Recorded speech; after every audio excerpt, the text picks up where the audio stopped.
Gurave Gurachandraya Radhikaya Tadalaye Krishnaya Krishna Bhaktaya Tad Bhaktaya Namo Namaha. Many questions come in these places. Sometimes my Guru Maharaj, he would give talks and he'd almost always ask questions.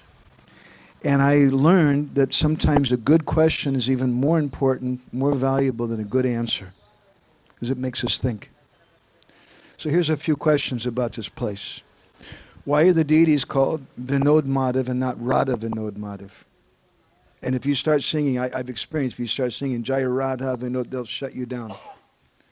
Why Vinod Madhav, not Radha Vinod Madhav? Why did Śrīla Bhaktisiddhānta make his bhajan kutir on top of the hill and put the deities down lower than him? Third question.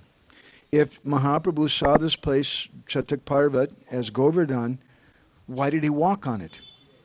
Because when Jagadananda Pandit went to Vrindavan, Mahaprabhu told him, don't walk on Govardhan Hill. And to tack another question on, which is maybe a little related, maybe some of you have been to Govardhan, maybe you've seen the temple built by Madhavendra Puri. Now, we don't have photos of him building the temple, but unless he was using a helicopter construction company, 100% he walked on the hill. So this is our questions before us. So Śrīla Bhaktisiddhānta, he came here. This was the last place that he came before he left this world in Kolkata at the Bāg-bāzār Math, where we were at 2 days ago.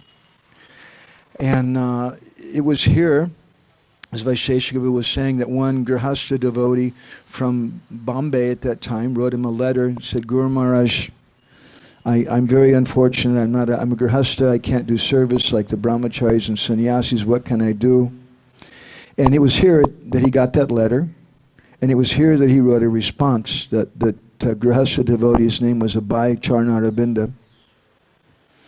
And Śrīla Bhaktisiddhānta wrote him a letter back, and he said, you should preach. And he said something which always struck me. He said that when you preach, it'll be good for you, and it'll be good for the people who help you. And I always thought, how does he know anybody's going to help him?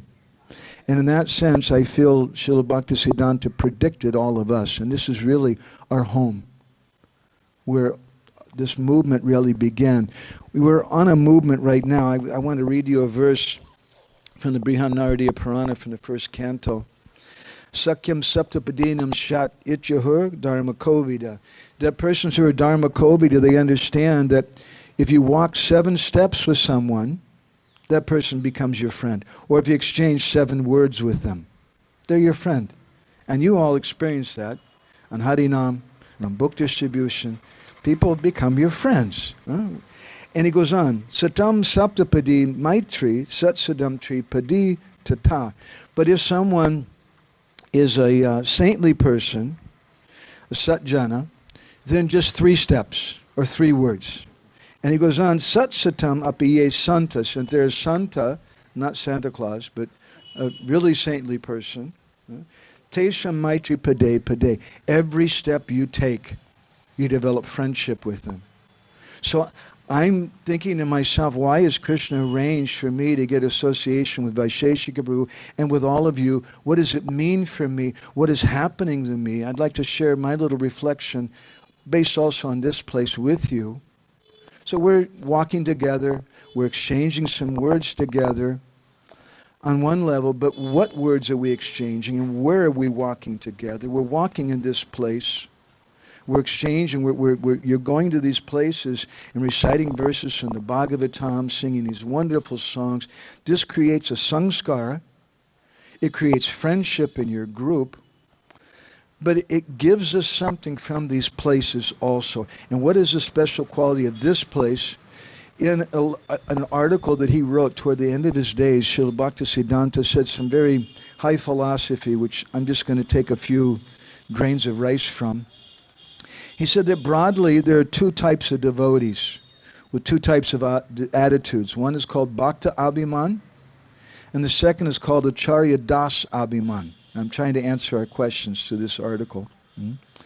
So Bhakta Abhiman means a devotee, if someone who thinks I'm a devotee. And he said, this is Chaitanya Mahaprabhu. He's in that mood, feeling like I am a devotee. Gorkishore Babaji was in that mood. I'm a devotee. And so then there's focuses on Nam Bhajan. But he said, here at this place, our focus is Acharya Das Abhiman. And therefore he said, we built this temple on top of the hill, and this is the place of Srimati Radharani, that Bhajan Kutir. And therefore the deities are named Vinod Madhav, after his father's deities, Radha Madhav. But Vinod Madhav, Vinod means someone who gets some pleasure from Radharani, on a lower level.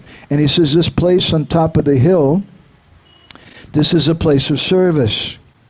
And there's two deities there. There's a deity of Madhvacharya and a deity of Vyasadeva.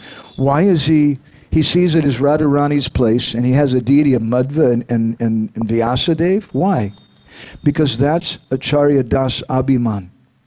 Thinking not for myself, which is Bhakta Abhiman, I'm a devotee, but rather thinking I'm a servant of the Acaryas.